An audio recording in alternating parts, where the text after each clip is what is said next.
जेव्हा भाजपकडे काही मुद्दे राहत नाहीत तेव्हा ते जातींमध्ये तेढ निर्माण करतात अशी टीका काँग्रेस नेत्या प्रणिती शिंदेंनी केली। गेल्या निवडणुकीत पुलवामा हल्ला घडवल्याचा आरोपही त्यांनी केला।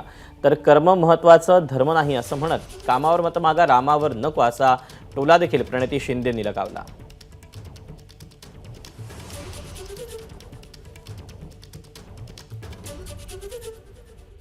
मागच्या वेळेस पण पुलवामा घडवलं, त्यांचे अधिकारी म्हणाले घडवलं, घडलं नाही। आणि कसं घडवलं? आपल्या जवानांच्या रक्तावर।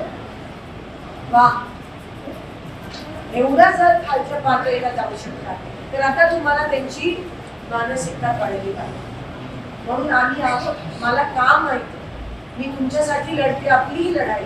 पुन्हा एकदा काँग्रेसचे दिवस आणा ह्या देशात, नाहीतर आपली परिस्थिती खूप वाईट होईल। आपण 20 वर्ष मागे जाऊ। मी माझ्यासाठी मतदान मागायला आली नाही, मी तुमच्यासाठी मतदान मागणार। तुमची लढाई आहे, आपल्या सगळ्यांची लढाई आहे। मला 3दा माझ्या लोकांनी निवडून दिलं शहर पातळीवर, कारण का मी काम करते। आणि मतदान कामावर झालं पाहिजे, धर्मावर नाही। मतदान कामावर झालं पाहिजे, रामावर नाही। कर्म महत्वाचे आहे, धर्म नाही। धर्म असेल पण इलेक्शन मध्ये नाही। आणि कोण लोक धर्म वापरतात इलेक्शन मध्ये? जे काम करत नाही ते धर्म वापरतात। एबीपी माझा, उघडा डोळे बघा नीट।